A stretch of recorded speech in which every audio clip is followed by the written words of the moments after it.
Gue cukup tahu.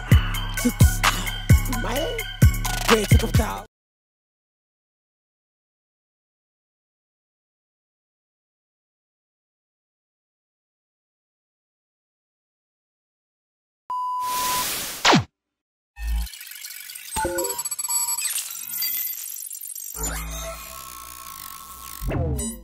So guys, di video kali ini gue udah ada di kantor BNPB bersama para relawan dan orang-orang yang bertugas. Ada dokter, ada dari TNI ya bang ya, dari semua kalangan. Kita akan ngebahas breakdown detail, informasi update dan kejadian di lapangannya yang banyak kalian nggak tahu gitu loh. Oke, kita kenal diri masing-masing dulu kali ya. Iya. Dari sebelah sana boleh kenalkan dirinya. Ya, saya Yudi dari tim pakar. Saya Vanessa dari relawan. Saya Kolonel Chris dari tim komunikasi publik gugus tugas. Saya Dr. Sheila dari tim pakar juga. Yang paling pojok adalah Halo, saya Ari Mantara dari Media Center. Dari Media Center. Nah, kita kan ngobrol, gengs. Kita ngobrol, kita sharing. Kita akan curhat deh, sharing sama aja lah ya. Dan kita akan ngasih tahu juga tentang realita-realita di lapangannya gitu loh. Jadi buat yang belum ada gambaran, kita kurang lebih kasih gambarannya di sinilah gitu. Kalau buat yang kalian masih di sana kayak cuek-cuek aja dan berharap ini hilang tanpa adanya effort dari kalian walaupun kecil, ya kita akan kasih tahu semua di sini kalau sebenarnya peran setiap individu, jangan kan keluarga, setiap individu itu sangat penting banget gitu. So, kita akan mulai dari Vanessa dulu. Kita sempat telepon-teleponan gitu kan, ngobrol tentang banyak orang yang ngomong kalau ya barikade paling depan yang jaga itu suster, dokter, segala macam. Di awal-awal seperti itu tuh. Bener. Di awal-awal seperti itu, semuanya beranggapan gitu. Cuman setelah kesininya, in reality di lapangan itu beda kan? Beda banget. Justru mereka berharap tuh ya barikade paling depannya adalah setiap individu dan masyarakat itu sendiri gitu kan.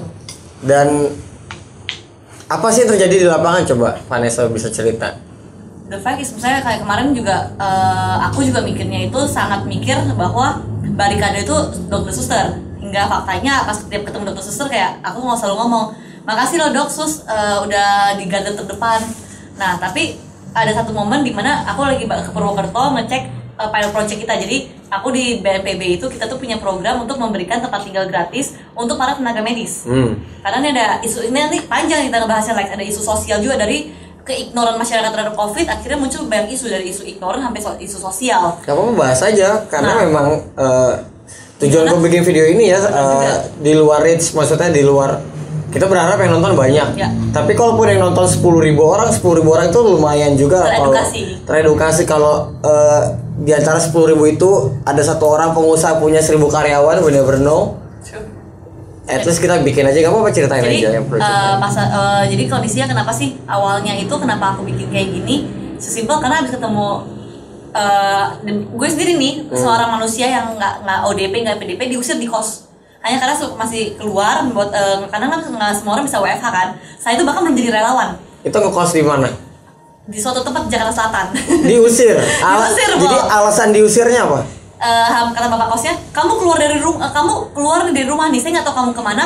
Bisa aja kamu carrier corona, udah kamu keluar dari kosan ini. Literally gue nggak boleh masuk, nggak boleh ngambil barang semuanya kayak. Dan gue di sana mikirin, gila, gue nggak ODP. Itu cuma keluar doang ya? Nggak keluar, cuma sekali doang keluar buat meeting, waktu itu meeting kerjaan. Karena kan nggak semua orang bisa WFH kan. Kita masih gue masih harus pantau pabrik segala macam kan. Nah pas momen usir itu juga ngkos karena nggak mau pulang ke rumah. Di rumah tuh ada bonyok, bokap juga ada masalah jantung, jadi sangat menghindari lah pulang ke rumah. Terus pas momen itu gue mikir kayak, gila, nggak ODP nggak PDP, masyarakat tuh setakut itu ngusir ya, apalagi dokter suster. Maksudnya mereka yang di satu aku mikirnya garda terdepan dokter suster, mereka di sana aja bisa aku digini apalagi mereka. Dari sana aku ngulik nyari tahu kondisi dokter suster. Ternyata ada yang tidur di kamar mayat, ada yang hampir tidur di kontainer, ada yang WhatsApp aku tuh karena program kita mau jalan. Kamar mayat? di kamar Bener, mayat. tidur di kamar mayat. Nanti mungkin kita bisa nanya ke dokter yang di lapangan dan dokter-dokter yang tim pakar. Tapi yang aku dengar dan aku lihat di share sama teman-teman sahabatku sendiri, dia ya numpang tidur di kamar mayat, kalau nggak tidur di mobil ambulans yang kosong, tidur di mobil sendiri karena nggak bisa pulang, atau ngekos diam-diam. Kalau ngekos mereka ngomongnya kayak Mereka bukan kerja di kesehatan gitu bukan, atau? ngakunya dia apoteker atau apa biar boleh ngekos. Kalau nggak sama orang-orang kosnya tuh bisa diusir. Dari sana timbul concern. Tetangganya minimal lah yang ngusir ya. Yes, di sana timbul concern. Akhirnya, oh nggak bisa nih kayak gini nih. Dokter suster berjuang buat kita ongkang-ongkang kaki di rumah, kok kita nggak mikirin mereka di sana. Gue mikirnya sesimpel itu tuh Mas itu. Sesimpel itu akhirnya. Kemarin tuh gue pulang tuh ke Purwokerto, ngecek kan pilot project Purwokerto, ketemu satu suster. Jadi pilot project itu udah dari awal April kemarin, berarti dia udah 3 minggu tinggal di sana. 3 minggu tinggal di sana. Terus aku nanya gimana kondisi selama 3 minggu tinggal di tempat kita kan. Terus susternya sampai ngomong, makasih sus, aku nyepos aja kan. Makasih sus udah jadi garda terdepan perjuangan COVID. Jawaban dia bikin aku sedih banget. Mbak jangan bilang kita garda terdepan dong. Kita itu banteng pertahanan terakhir Mbak. Harusnya jadi garda terdepan itu Mbak dan Mas kalian.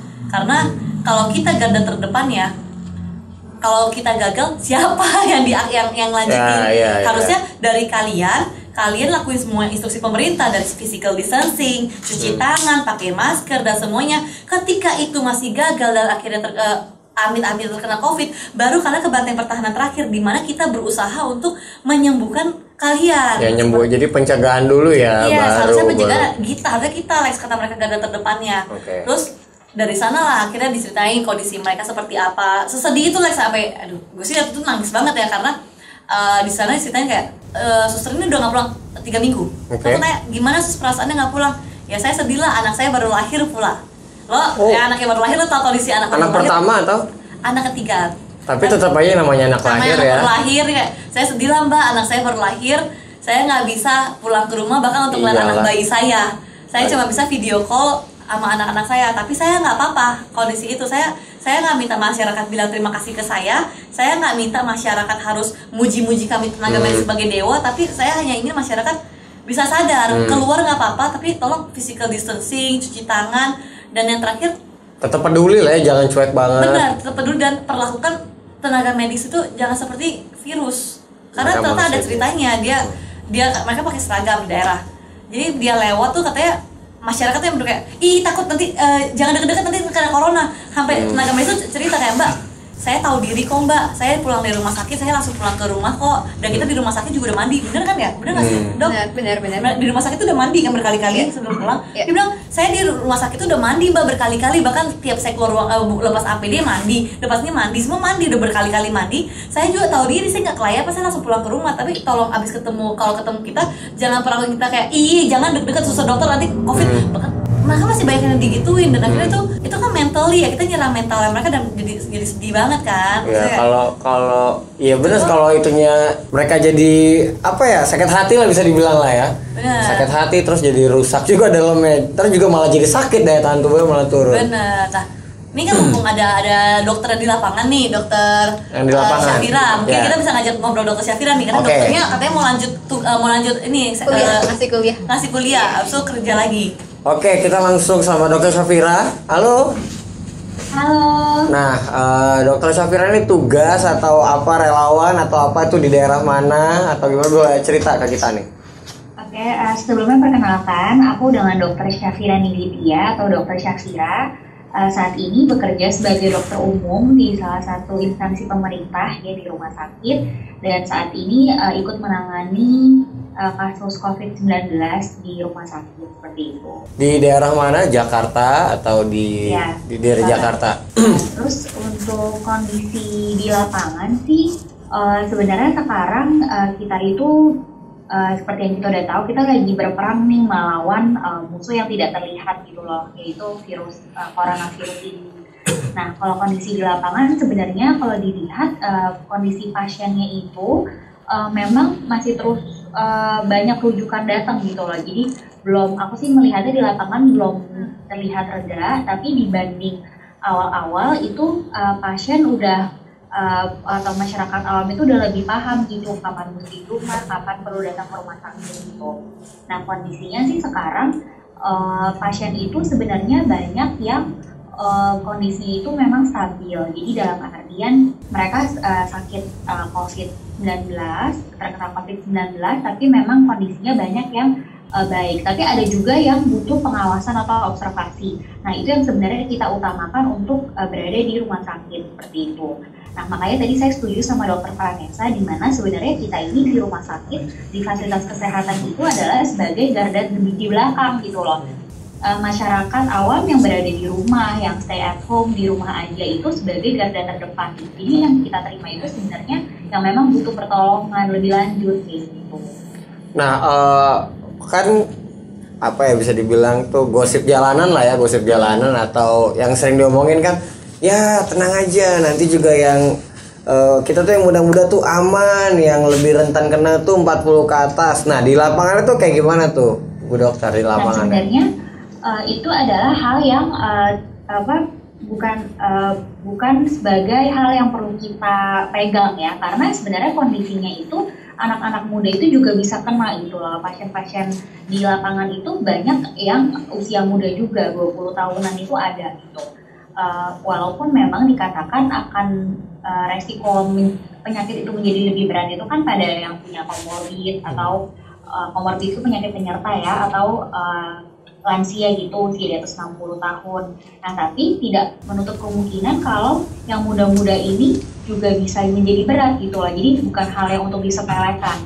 Apalagi kalau kita sayang sama anggota keluarga kita, teman-teman, masyarakat lainnya itu, ya kita walaupun nggak berat penyakitnya, kita tetap potensi yang muda-muda ini potensi untuk menularin gitu loh. Makanya jangan menyepelekan mentang-mentang masih muda terus menganggap enteng kayak gitu. Udah berapa lama tuh Dokter Safira tugasnya? Oke. Halo. Dokter Safira udah berapa lama tugas di sana? Sinyal dia tuh merah. Halo. Halo.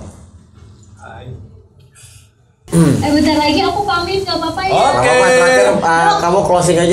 Oke, Dokter Safira, thank you ya. Dadah. Oke, thank you. Terima kasih, maaf. Hati-hati di jalan. Assalamualaikum, hati-hati di jalan. Relawan gugus tugas dan Mas yang Lex, saya salam kenal. Ya, selamat juga.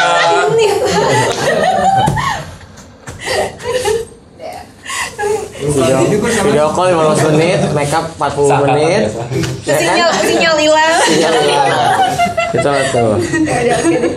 Lo kan dia butuh cantik Lex, katanya Iya, benar. salam kenal Mas yang Lex. Benar. Oke, gengs, Dokter Safiranya harus pamit duluan karena dia mau ngapain? Mau ngajar ya tadi ya? Iya, mau ngajar jam 5. Masih muda udah ngajar. Luar biasa hebatnya, dan dilanjutkan sama Rafisha. Ya, sip. Jadi kita bicara dulu Kondisi tentang lapangan kondisi tadi ya. lapangan. Iya. Oke. Sekarang berarti kita tuh perang nih melawan corona udah hampir berapa bulan? 2 bulan. 2 bulan. Pas kemarin 2 bulan. Bayangin tenaga medis, dokter, perawat, kemudian radiografer dan sebagainya sudah mulai perlahan-lahan lelah. Pasti lelah, nggak bisa dimungkiri nggak lelah. Tapi satu hal, mereka membawa misi dari hati. Sumpah dokter mereka yang mengatakan bahwa mengutamakan kesehatan, keselamatan pasiennya dibandingkan dirinya sendiri. Itu yang mereka pegang. That's why mereka apapun kondisinya sekarang tetap berjuang, membantu, melayani, mengobati, memberikan edukasi kepada masyarakat.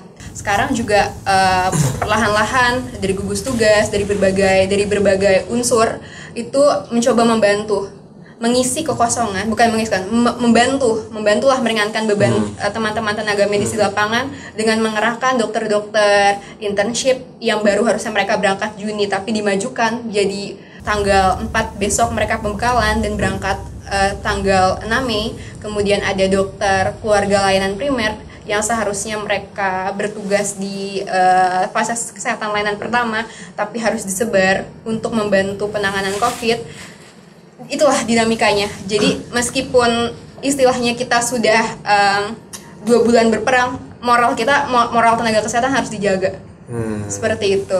Selain kalian mencoba nyelamatin nyawa orang lain, kan nyawa kalian juga terancam gitu ya. Yang paling update tadi kita ngobrol tuh udah ada 38 orang. 38 orang. nggak nutup kemungkinan akan ada jumlah yang bertambah gitu. Berarti kan kasarnya soalnya kan para dokter ini kan langsung berinteraksi nih sama virusnya gitu, langsung berinteraksi. Dan apalagi gimana ya, gue mau ngomong juga susah banget kayak gue ngeliat video-video hidup mereka juga tidak bisa normal seperti yang ceritain sama Vanessa tadi. Nah, sejujurnya ini yang kalian butuh dukungan dari masyarakat itu dukungan yang kayak gimana sih? Atau memang udahlah gue nggak peduli sama apa namanya, sama bahayanya, atau gue nggak peduli dapat uang apa enggak, at least lo terima gue aja atau gimana kayak gitu. Apa yang mau dokter sampaikan buat masyarakat? Ada 3 hal. Oke. Satu, doakan tenaga medis yang bertugas di rumah sakit, di puskesmas, di masyarakat. Hal kedua, masyarakat, teman-teman, ibu-ibu, saudara-saudara di luar, sadarlah, berpikirlah bahwa virus corona ini itu ada, tapi bukan berarti kita tidak bisa melawan. Kita bisa menahan.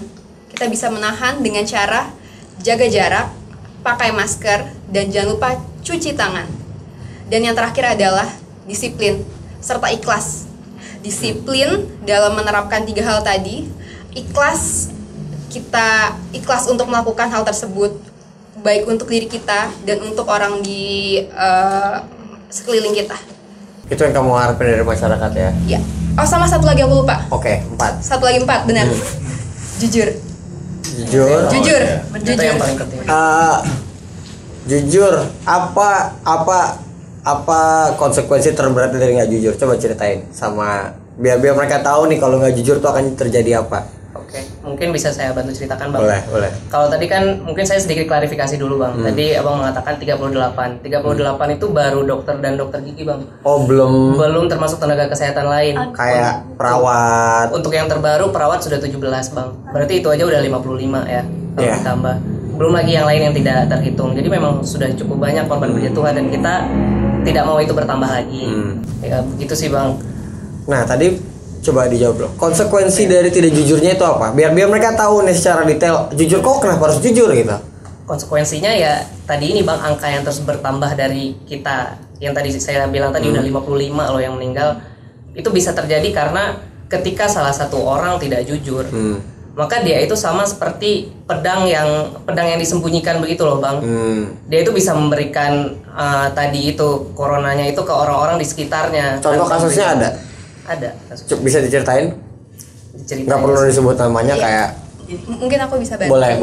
Karena aku udah di sini ngebantu gugus tugas ini udah hampir 1 bulan lebih. Aku bantu untuk koordinasi senior yang gugur selama pelayanan COVID, dan ternyata banyak awal-awal saat kondisi APD masih terbatas, di mana berarti pertahanan saat itu adalah pakai masker biasa dan pakai kacamata. Masker bedah dan kacamata. masker nekat. Iya. Masker nekat dan Tidak cukup. Nekat. Benar. Nekat dan tekad sebenarnya. Nah, kemudian seorang dokter senior tersebut usianya mungkin sudah sedikit lanjut. Beliau praktek di poliklinik, kemudian bertemu dengan pasien. Pasiennya itu gejala pilek, batuk. Kemudian dokter pakai masker dan melakukan pemeriksaan. Dokter memiliki kecurigaan, sepertinya ke arah sana, ke arah COVID nih. Akhirnya diperiksa, diambil swabnya, dan ternyata beberapa hari kemudian pasiennya dikatakan positif. Dokter tersebut tidak mengeluhkan gejala apa-apa, kecuali meriang. Duh, kok badannya menggigil. Tapi nggak ada tuh batuk, pilek, demam. Dia lebih ke arah meriang.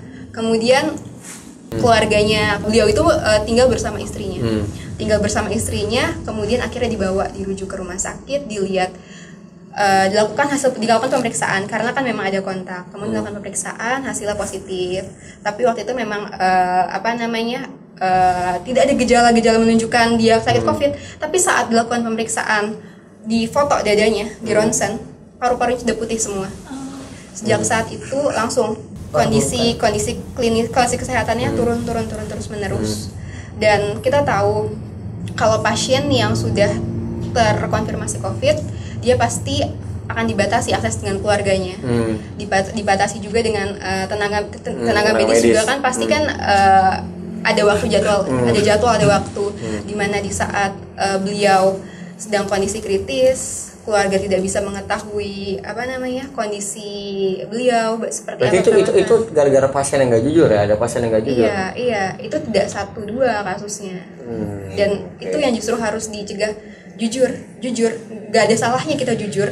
Kita menyelamatkan ribuan nyawa dokter, ribuan nyawa anak kecil, ribuan nyawa orang-orang di sekitar kita, orang-orang yang kita sayangi. Berarti buat kalian semua nonton video ini, seandainya pun amit-amitnya kalian kena, jangan takut. Lebih bagus jujur gitu, karena kalau kalian nggak jujur ya bisa nambah korban lagi kan. Gini deh, kemarin gue baru di kontak sama salah satu rumah sakit di Jawa. Gue nggak akan ngomong Jawa mana. Mereka minta gue cariin, karena kan kita yang nyediain hotel kan tempat tinggal karantina. Mereka minta dicariin hotel untuk tenaga dan dokter dan tenaga medis. Udah kenapa? Karena kita emang perlu tahu reason, semua orang yang bisa kita bantu kita harus tahu reasonnya kan. Karena ya dana kita semua terbatas lah ya. Akhirnya mereka bilang kemungkinan di satu rumah sakit tenaga medis dan dokter dan susternya itu positif. Karena ada pasien gak jujur. Gue sedih banget pas denger. Dia ada pasien gak jujur.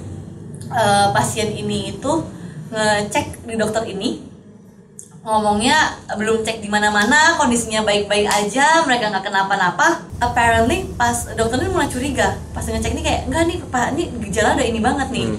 Terus di swab lah dokter ini, pasien ini, pasiennya positif ternyata. Tapi kan pasiennya udah berinteraksi dengan banyak orang, karena dari masuk dia daftar di registrasi dia bilangnya dia diare, bahkan dia ngomong dia diare. Tapi sebenarnya dia udah pernah ngecek. Dia udah punya surat dia positif COVID dari rumah sakit lain di daerah lain. Dia pindah ke rumah sakit tersebut, dia ngecek, nggak ngomong apa, bilangnya nggak apa-apa, cuma diare dan segala. Jadi dia ngerahasiain itu ya? Dia merahasiakan hal itu. Ya ini ibaratnya bahasanya dokter shopping lah ya. Dia ibarat window shopping, dia dokter shopping, dia ada klinik. Dia sebenarnya berharap tuh dia nggak mau kena gitu kan. Tapi dia coba di tempat lain mungkin alat situ salah kali, mungkin gitu ya dia berpikir. Tapi hal yang dia lakukan itu dia mengakibatkan dokter dan suster yang udah sekarang terbatas jumlahnya menjadi positif semua, yang akhirnya kalau banyak orang ngelakuin itu pada mikir nggak sih?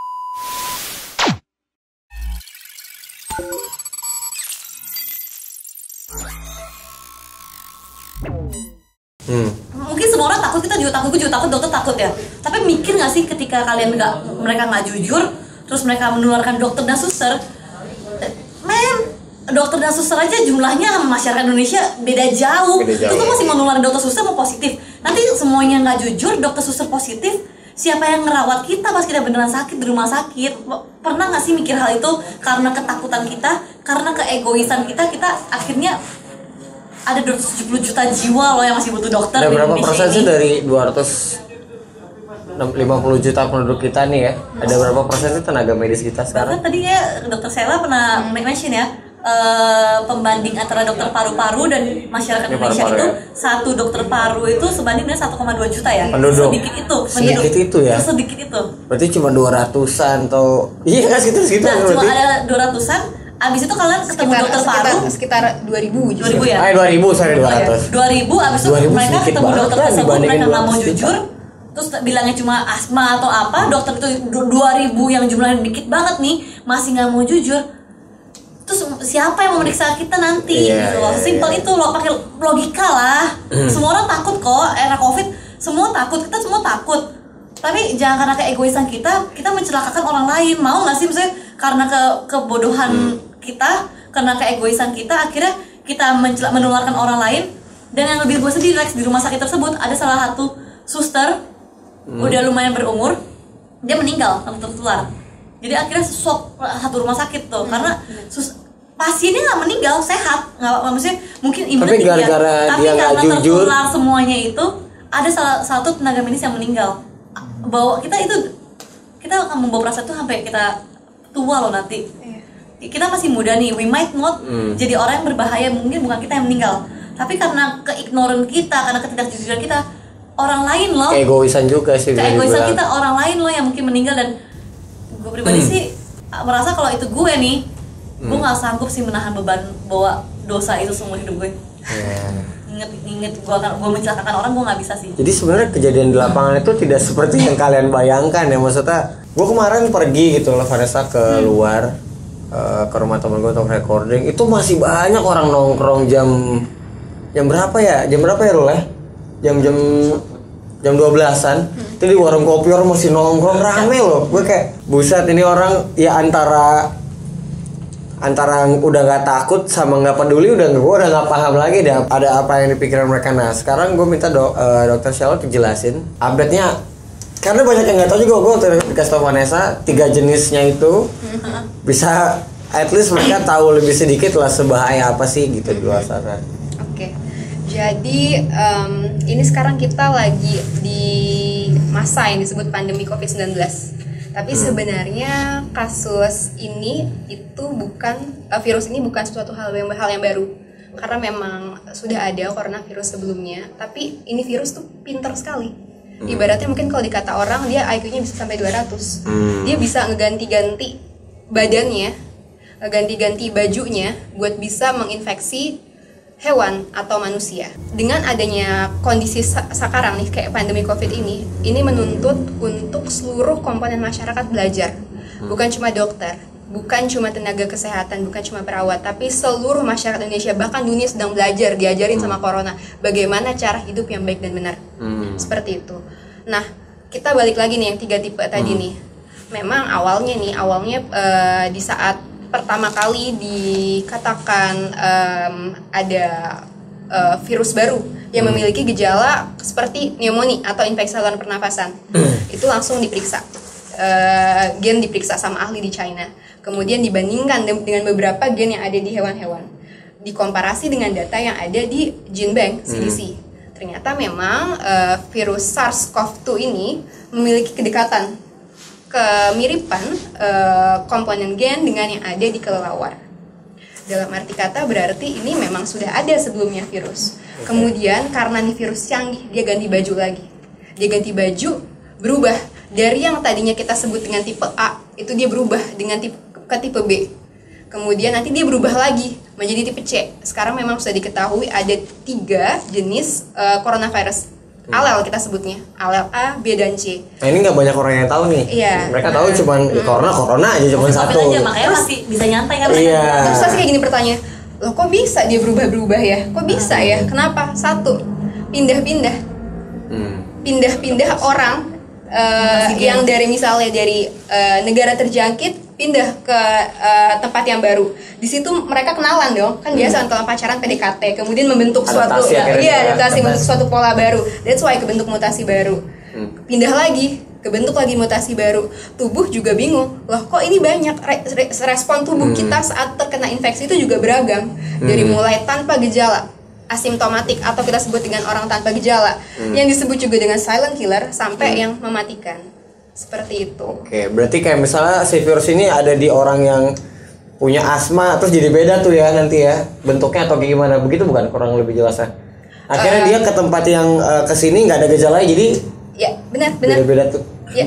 Pindah tempat beda lagi, Ya, benar. Nanti ada gambarnya, kalian sudah lihat. Nanti gua akan munculin slide-nya. Berarti jadi ada 3 jenis ya. Kalau ABC tadi yang dokter Sheila jelasin, yang paling bahaya tuh yang mana? Bentar, 3 jenis itu yang baru diketahui. Yang baru kelihatan. No shit. Karena terus karena gini like mereka terus update ya. Karena 3 jenis ini aja diketahui. Aku awalnya kenapa gue akhirnya sekarang bener-bener kayak sama orang physical distancing banget nih. Karena akhirnya gue mengetahui kemarin terakhir tuh gue Zoom meeting sama tim dokter dari Singapura. Jadi karena kita ada kerja sama regional mereka kan dari perusahaan gue, akhirnya gue Zoom meeting sama tim dari Singapura, terus mereka sempat ngomong kayak, Nes, lo tuh punya masalah, lo tuh punya penyakit bawaan kan, masalah darah kan, you have to be very careful, lo harus hati-hati. Terus kayak, kenapa aku harus hati-hati? Kan corona nyerangnya paru-paru. Di saat itu aku cuma mikir kayak, kan corona nyerangnya paru-paru, kok gue harus hati-hati? Gue punya penyakit darah. apparently virus ini itu baru diketahui mereka menyerang darah juga ya dok ya, bener nggak sih dok? Ini jawab ya. Jawab. Jadi emang awal-awalnya tuh corona tuh dibilang bukan corona, COVID-19. COVID-19 dibilang itu menyerang saluran pernapasan. Oke. Yang aku bilang tadi, dunia belajar, dokter belajar. Ya. Cari tuh, kenapa sih nih kok dibilang infeksi saluran nafas tapi kok banyak banget manifestasi klinisnya? Ya. Ternyata perkembangan terbaru mengatakan bahwa kalau coronavirus ini dia itu menyebabkan sel-sel darah kita jadi lebih kental. Karena kental itu sel darah menggumpal. Bayangin selang. Oke, Kalau macet. selang dikasih gumpalan, akibatnya jadi mampet. Kalau mampet jadi banyak akibatnya. Iya. Itu kita bayangkan di tubuh kita, di mana banyak sel-sel darah merah yang tadinya jadi kental, kemudian jadi gumpalan-gumpalan menyebar. Ada berakhir di kapiler tuh memburu darah paling kecil ke otak, bisa menyebabkan stroke. Ke paru-paru bisa menyebabkan gagal nafas. Ke jantung bisa menyebabkan jadi serangan jantung. Kemudian ke ginjal menyebabkan gagal ginjal dan sebagainya. Seperti itu. Jadi memang harus benar-benar waspada. Kita juga untuk bisa melawan COVID itu kita harus kenal diri kita, kenal musuh kita juga. Nah, yang aku dengar lagi tuh Lex, dok mau nanya lagi nih, karena kan pas meeting sama mereka kena ngomong ke aku, bener yang kata Lex, ada ABC, aku cuma tidak tahu ya ABC. A itu bener banget kata dokter, IQ-nya tinggi, soalnya si A kalau di China-nya sendiri katanya penyebaran itu pelan, tapi ketika dia keluar dari China, spreadingnya boom gitu, kayak ibaratnya ganjen banget, mau nyari laki baru atau mau nyari cewek baru tuh langsung kelihatan tuh dia tuh nyari pasangan baru tuh. Aktif ya si A ya. Langsung aktif dia nyari pasangan baru, kayak waduh gitu. Makanya A akhirnya bermutasi jadi B. B itu yang aku tahu tuh dia dari East Asia. Jadi di East Asia itu banyak kan yang B. B itu tapi kalau dari aku meeting sama mereka ya itu disubkan ke more little, lebih mulai berbahaya. Nah, tapi mereka masih penyebaran dalam tubuh itu nggak cepet. Nah, B tapi ketika ketemu genetik orang, ketika ketemu adaptasi dengan dia. suhu udara dan segala macam. C itu sebenarnya awal muncul itu setahu aku tuh di Jerman. Di Jerman itu ada seorang roommate lah. Salah satunya itu baru dikunjungi sama orang tuanya dari Wuhan. Itu masuk ke Jerman akibat dengan genetik badan mereka di sana, makanan dan segala macam, dan juga suhu udara di sana itu dia beranak pinak lah menjadi C, yang disebut C katanya.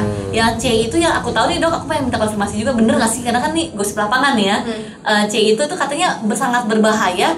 Bahkan itu kalau aku dikasih sama partnerku itu, it only took us 8 days, 8 hari dari kita terpapar sampai kita kritis atau kita meninggal. Secepat itu penyebaran kayak brrrt langsung ke badan itu. Nah, C itu tuh menyerang nggak pandang bulu, mau lo bawa penyakit bawaan kayak lo enggak, kayak karena penyakit bawaan kan banyak yang kalau kita masih muda kita nggak tahu kan bahwa ada kolesterol apa kan, itu yang nah nggak pandang bulu menyerang semua orang. Nah kemudian si C, bisa aja tuh aku bawa A, terus gue megang lo nih Lex sekarang nih Lex ya, terus lo megang mulut lo tertular C. Jadi itu karena C gitu. Di dalam tuh virusnya adaptasi atau nikah di dalam. Betul, lah ya, dia jadi beda. Dia katanya sih gitu. Nah, yang aku tahu juga katanya nih dok, yang di Italia itu kenapa kasusnya tiba-tiba spreadingnya cepet banget, abis itu naiknya cepet banget penyebarannya, selain karena anak-anaknya pada bandel ya, anak-anak pada bandel, tapi itu ada hubungan dengan virus C yang spreadingnya jadi cepet banget, sehingga nggak nyampe semingguan itu yang meninggal tuh banyak banget sebanyak itu. Nah itu spreading yang aku tahu tuh di Ekuador, di Italia itu C. Makanya pas aku langsung dikasih tahu orang partnerku itu langsung kayak, terus Indonesia apa? Otak gue cuma mikir itu, terus Indonesia apa? Kalau dari prediksinya mereka, Singapura itu masuknya tipe C soalnya. Dan Indonesia itu banyak karena sangat dekat dengan Singapura, mereka bilang you have to be cautious of type C dan type D di negara kalian. Means berarti negara kita lumayan berbahaya. Lumayan berbahaya. Tapi pun kalaupun nggak berbahaya, ya gue tadi aku A, kamu bisa jadi C. Jadi kita bisa menularkan orang, kita ya itu berubah di badan orang. Jadi nggak berarti banyak banget kan, kemarin gue baca komen-komen yang ngomong, Kak, COVID doang Kak. Ya udah sih nggak mati kalau kita nggak ada penyakit bawaan. Banyak di anggapan masyarakat masih kayak gitu kan. Ternyata kayaknya enggak loh. Itu gimana sih dok? Masih main-main sama bahaya ya, sementara mereka nggak tahu sebahaya apa itu kan. Bener nggak dok tuh yang gosip-gosip jalanan aku dengar tuh, bener nggak dok tuh semuanya tuh dok? kalau kita bicara soal tingkat keparahan atau kita sebutnya bahasa tingkat virulensi dari virus itu tuh tidak bisa dilihat hanya dari satu paper ilmiah, tapi harus dari penelitian yang dari berbagai sumber. Jadi kalau kita ingin mengatakan A itu tidak kurang berbahaya, tapi C paling berbahaya, saya rasa itu masih belum bisa dijawab lah ya. Karena harus ada waktu. Dan di Indonesia dan itu jadi tanggung jawab peneliti-peneliti di Indonesia untuk meneliti nih. Kita sebut dengan pemetaan sequence genomik. Sequence genomik itu apa ya istilahnya? Peta detail dari virus ini supaya kita mengetahui dari mana sih ini asal virus, dari mana sih ini virus ini berasal, apa sih yang bisa kita serang nih virus nih supaya kita bisa ngalahin dia. Sekarang proses lagi dalam dikerjakan. Insya Allah kalau misalnya memang lancar, lebih cepat lebih baik. Jadi kita lebih bisa mengetahui musuh kita siapa. Tapi tidak menutup kemungkinan ketiga tipe itu ada di Indonesia. Karena di Indonesia kan kita tahu posisinya strategis. Ada dari maritim, kemudian dari udara dan sebagainya. Jadi seperti semua orang harus cautious ya, whatever it is. Kita harus sangat cautious. Tapi ini Lex, kita gosip atau fakta deh ya. Gue penasaran soal ini. Banyak banget orang-orang tuh saking takutnya sekarang nggak mau deket-deketan. Gosip atau fakta dok? COVID itu menular kalau kita berdekatan. Banyak banget. Bisa jadi ya salah ya. Kita harus meluruskan apa yang tidak benar, informasi apa yang tidak benar, dan kita harus memberitahu informasi apa yang sebenarnya benar. Jadi gosip atau fakta kalau duduk deketan kayak gini bisa kena COVID kalau ada satu yang positif? Jawabannya fakta. Karena penularan dari, kita harus kenalan, kita kenalan sedikit deh. Jadi coronavirus ini menular dari droplet. Droplet itu butiran kecil-kecil dari kita bicara, dari kita bersin, dari kita batuk, yang biasanya itu muncrat tuh keluar dalam jarak 1 meter. Makanya kita harus ada jarak minimal 1 meter saat kita berdekatan. Tujuannya apa? Supaya kalau kita berbicara itu virusnya tidak kena langsung masuk. Soalnya nggak kelihatan mata itu ya. Ini berbahaya justru. Kalau kelihatan ke AIDS kita bisa menghindar. Cuma kalau berarti itu kenapa pemerintah menganjurkan physical distancing. Ini alasannya. Jadi kan selama ini kan kita selalu dikasih tahu kan, physical distancing dong, jauh-jauh dong. Tapi ya kita nggak pernah tahu alasannya apa nih. Ternyata alasannya adalah ini, fakta ini. Oke, sekarang dari Kolonel Chris nih. Apa nih? Di gugus tugas paling depan kan. Itu bukan kira-kira ya, apa bisa sharing ke masyarakat, ke penonton, ke netizen semuanya, hal apa aja yang sudah dan yang akan dilakukan sampai ke depannya. Oke, jadi gini, tadi kan sudah dokter-dokter ngomong, relawan juga sudah ngomong ya. Kemudian sudah menyampaikan bahwa ada korban dari tenaga medis sekian banyak gitu ya. Nah, apakah kita mau menambah banyak lagi korban? Nah gitu ya. Apakah kita pengen jadi contoh dulu baru kita sadar? Gitu. Apakah kita ingin ada dulu yang kena di keluarga kita meninggal dulu gitu, baru kita aware, oh ada toh yang namanya coronavirus itu. Nah gitu ya. Nah, jangan sampai seperti itulah, amit-amit lah ya gitu. Artinya kita tidak perlu mengalami itu sendiri, tapi kita perlu belajar dari pengalaman orang lain. Itu sudah cukup gitu ya. Nah jadi dengan musuh yang tidak kelihatan ini gitu ya. Kalau musuhnya kelihatan sih masih enak kita ngeliatnya. Oh datang dari utara, kita harus bertahan. Ini kan kita nggak tahu musuhnya di mana, bentuknya kayak apa juga kita nggak tahu gitu ya. Dan dia nggak kenal gender, nggak tahu dia laki atau perempuan, ya. Dia nggak kenal tua muda, nggak kenal kaya miskin dia, nah, gitu ya. Nggak kenal hari, ya. Jadi artinya dia nggak milih dan juga dia nggak peduli lu pendukung 01 02 enggak.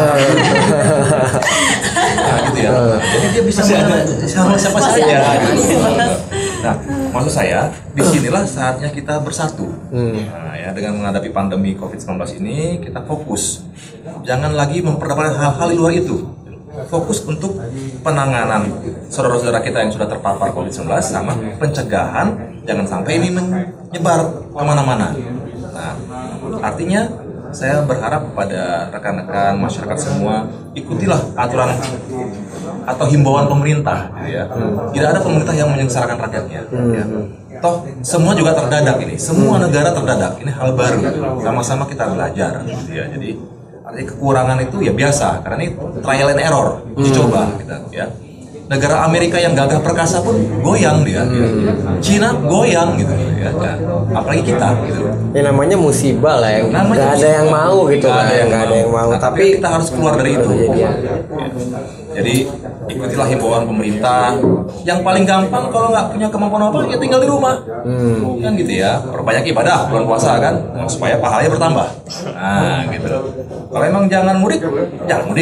Kalau nggak lu disuruh putar balik tar. Iya benar. Iya. Kalau sayang ya jangan pulang. Iya. Gitu. Itu aja lah kita simpel-simpelnya aja. Jadi kita nggak perlu wah saya harus bisa enggak. Yang paling gampang udah ikuti aturan pemerintah. Tinggal di rumah, pakai masker dengan kalau emang harus keluar pakai masker karena dengan pakai masker yang tepat itu selamat dan menyelamatkan. Oke. Tapi intinya itu adalah ya masa lu masih bandel juga sih gitu. Apa mesti nunggu istri lo meninggal dulu baru keluar rumah lagi atau mesti nunggu anak lo meninggal dulu? Kalaupun memang tidak ada pilihan dan harus keluar rumah untuk kerja, udah ada gitu rambu-rambunya dikasih tahu pakai maskernya, sering cuci tangannya, physical distancingnya karena ya memang biar gimana pun kita memang butuh makan buat hidup memang. Tapi ya kalau pun harus keluar itu tadi diperketat lah sedikit, dikurangin lah celah-celah kemungkinan untuk mereka masuk antara tertular dan menularkan. Oke, jadi sekarang ada pesan-pesan terakhir dulu kita nyetar yang mau disampaikan. Dari Bang Ari. Dari UNICEF nih, UNICEF. Yes. Dari Bang Ari dari UNICEF. Perwakilan UNICEF nih.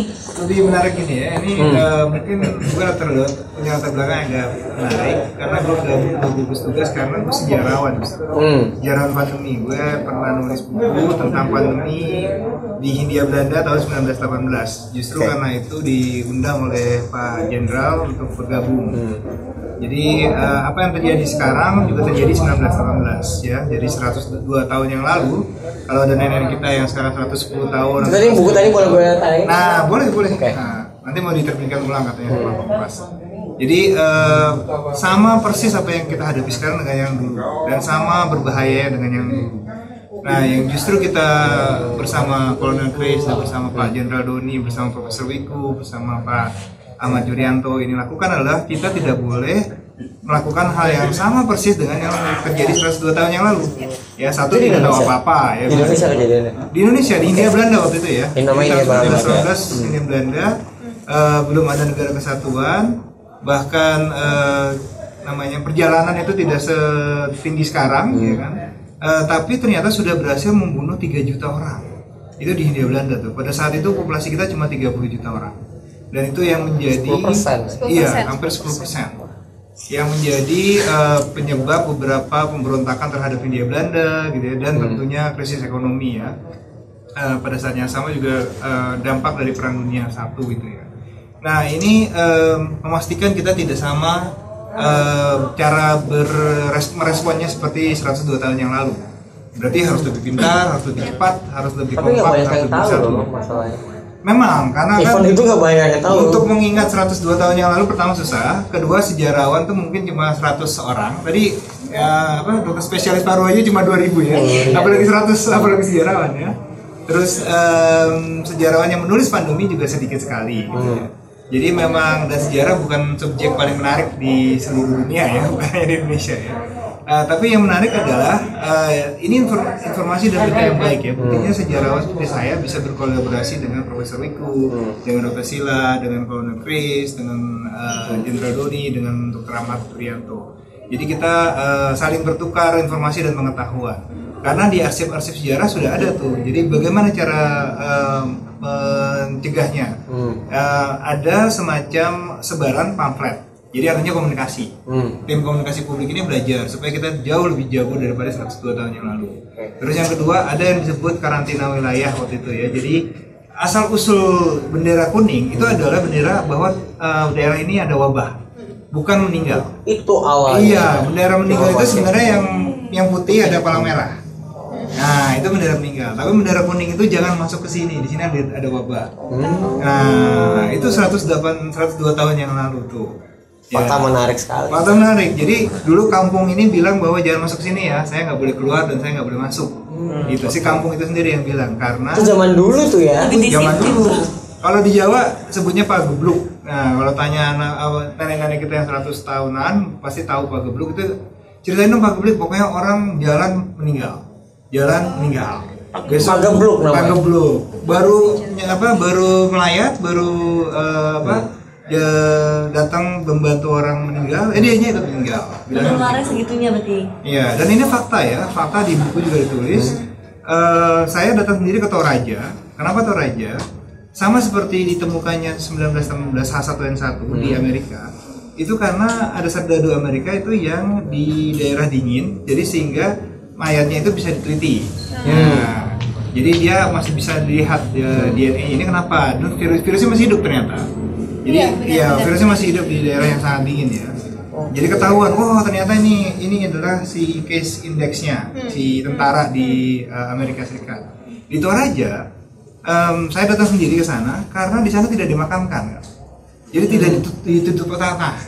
Ya, Di Toraja nih. Di Toraja itu orang meninggal ditaruh di gua. Oh iya. Kali. Culture-nya mereka ya. Jadi saya datang ke sana, saya tanya sama orang tua di sana yang 90 tahunan, mereka bilang di sana namanya Rababiang. Jadi satu kampung bisa mati sekaligus cuma seperti angin meniup, dia bilang gitu. Di Toraja itu namanya Rababiang. Ya kan, kalau di Jawa ada satu rumah sakit di Mojokerto khusus seperti Wisma Atlet. Dia itu berdiri tahun 19 itu karena ada kasus influenza seperti sekarang, pandemi influenza. Cuma waktu itu H1N1 yang bikin. Nah, jadi pada saat yang sama kita belajar dari pedoman sejarah. Berarti kita harus lebih cepat, lebih gesit, lebih jago. Berarti nextnya corona mungkin selesai akan ada lagi kayak gitu. Nah, jadi memang udah jadi siap kita next. Yang lebih menarik lagi adalah mungkin nggak tahu ya di antara teman-teman yang lain ini karena saya agak berumur, saya sudah menghadapi 4 pandemi. Flu burung. Pandemi flu burung yang kita sebut pandeminya H1N1 ya. Pandemi Meksiko sebenarnya kita sebutnya swine flu Mexican. Terus yang kedua adalah pandemi MERS-CoV. Itu di Saudi Arabia sampai ibadah haji waktu itu dibatasi. Korea juga kan, Ya Korea tapi belum sama pandemi ya. Terus yang ketiga Ebola di Afrika. Itu lebih parah lagi. Orang mati lagi di jalan di kampung mati karena tadi di depannya dia bersin, dia kena dropletnya mati gitu. Dan yang ini yang keempat. Jadi keempat ini harus jauh tadi. Kita belajar dari 1918, kita belajar dari 2012, 2014 ya Ebola dan sekarang di 2020. Belum kita belajar juga dari 1957, 67, 77 itu ada juga gitu. Jadi pandemi ini bukan sesuatu yang baru dan bukan sekali. Jadi kalau teman-teman masih ada yang nongkrong anggap asal-asalan, mungkin belum baca buku atau belum ngubuk-ngubuk arsip gitu ya. Dan pada saat yang sama belum nanya ke nenek kakek kita dulu bagaimana beritanya mereka. Iya, dulu udah ada. Dan dulu ternyata mereka memang udah ada. Iya. Dan ibaratnya tadi yang saya bilang itu loh, kalau habis corona ini jangan berharap nih nggak ada lagi, pasti kita bisa lebih prepare gitu. Betul. Ya. Makanya cara pandang yang di gugus tugas ini yang saya sukai adalah kita tuh tidak menghitung-hitung kita bakal beli berapa ventilator, bakal bangun berapa rumah sakit, terus bakal beli berapa RDT atau RT-PCR. Justru mikir, kita bagaimana memastikan masyarakat Indonesia kan cuci tangannya tuh udah jadi kebiasaan yang luar biasa melekat. Yang terus jaga jarak dan menutup ketika flu-nya, ketika bersihnya itu udah menjadi sebuah kebiasaan. Sehingga diminimalisir lah risiko-risiko ini bahwa pandemi akan terjadi lagi. Tapi memang virusnya ya pintar juga ya, kita nggak bisa menyetop virusnya, tapi yang kita bisa nyetop adalah ketika pandemi lagi, let's say 100 tahun lagi, anak saya dan cucu-cucunya itu jauh lebih pintar kan. Nah, itu yang penting sebenarnya. Mencegah lebih baik daripada mengobati lah Mas ya. Jadi investasinya sebenarnya buat mencegah, bukan untuk mengobati.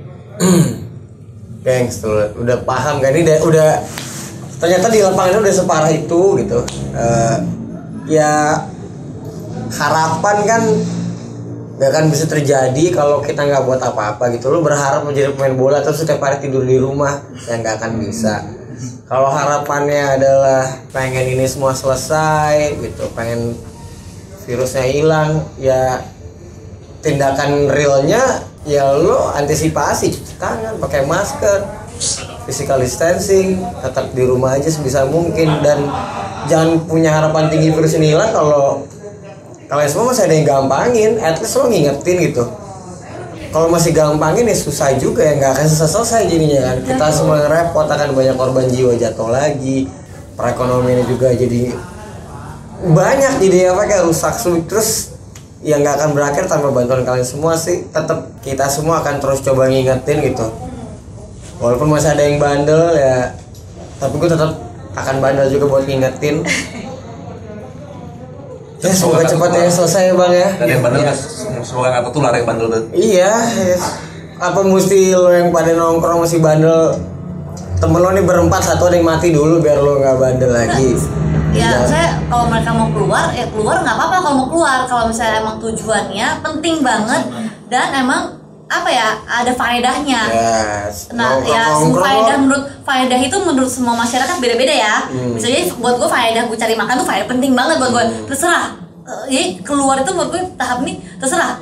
Kalau karena saya bukan pemerintah, beda sama kalau negeri. Kalau dia jangan mudik kan. Kalau gue nih mau pulang kek, mau mudik kek, terserah. Orang Indonesia masih diatur kan, terserah mau pulang aja, mudik aja.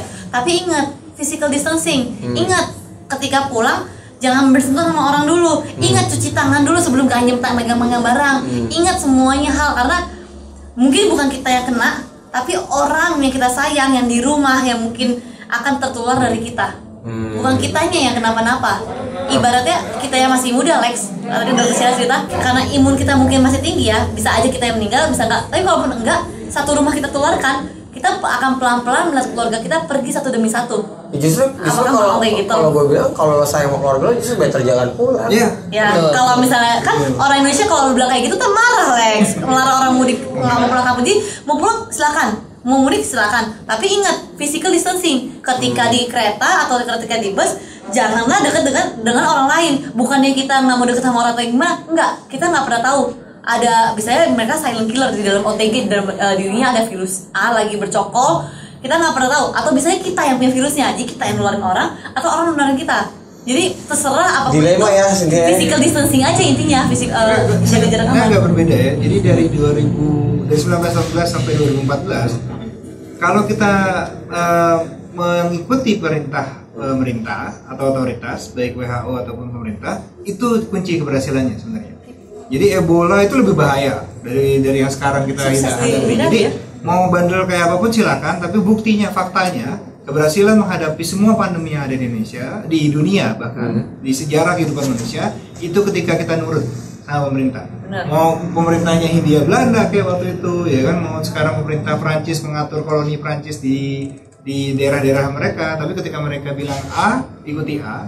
Mereka bilang B, ikuti B. Itu yang paling sukses. Karena ternyata aturan itu ada alasannya ya. Aku aja baru tahu physical distancing karena droplet itu. Oke, gengs, ini harapan dari gue ya, terakhir ya, kita tutup ya. Harapan dari gue gak akan capek lagi sekali lagi ngomong untuk mengulang. Kalau bisa jangan keluar rumah. Kalau tidak penting-penting banget, kalau memang terpaksa, himbauan-himbauan dari pemerintah, sarung tangan, physical distancing, cuci tangan, masker itu dipakai, boy jangan bandel, jangan sampai ada yang mati gitu loh. Itu sih pesan terakhir dari gue. Dari kalian ada yang mau nyampein? Mungkin ada dua kata nih, dua kalimat sih sebenarnya yang bisa menyimpulkan ini semua. Yang penting itu adalah kenali dirimu, kenali musuhmu. Sekali kau berperang, 1000 kali kau menang. Bagaimana dengan kita cara mengenali dirinya? Mengenali diri itu mengenali kapan kita sehat, kapan kita tidak. Ketika kita sehat, kita harus jaga jarak. Ketika kita tidak sehat, maka kita lapor, kita ke rumah sakit, kita bilang bahwa kita itu corona. Jujur aja tadi ya. Jujur aja apa gejala kita, kasih tahu. Kita nggak boleh nutup-nutupi lagi. Tadi kenali musuhmu, kenali corona itu apa, bagaimana cara menangkalnya, bagaimana cara mencegahnya. Karena seperti tadi kita itu bisa jadi seperti pedang yang tersembunyi. Pedang tersembunyi, kita mungkin nggak membunuh diri kita, tapi kita membunuh orang-orang yang kita sayangi. Tadi yang kita bilang, dengan kita mengetahui dua itu, kita bisa menang dengan perang melawan musuh yang tidak terlihat ini. Oke. Ada Vanessa, Corona, Chris, udah semua? Sama tambahan dikit, Lex. Apa? Ada tambahan dikit nih. Boleh. di masa ya di puasa kayak gini hendaknya orang-orang tuh ketika mau ngomong nggak peduli sama corona, please ingat perjuangan para dokter, para tenaga medis, TNI, Polri, semua relawan yang di lapangan yang bekerja untuk bencana ini. Ingat mereka, nggak semuanya bisa di rumah tidur-tiduran. Ingat perjuangan mereka, turuti kata pemerintah, jaga jarak aman, physical distancing, pakai masker, cuci tangan yang baik, jujur. Dan di masa puasa kayak gini, daripada kita sibuk menghujat sana sini, lebih baik pakai waktunya, gunakan smartphone dengan smart, cari info mengenai COVID, seperti kata dokter sebelumnya, kenali musuh Anda, cari info tentang COVID, daripada sebelum Anda menyampaikan ujaran kebencian atau bilang nggak apa-apa corona ini dan segala macam, cari tahu dulu soal COVID. Gunakan smartphone dengan smart. Ingat perjuangan semua orang di garda terdepan. Itu doang sih.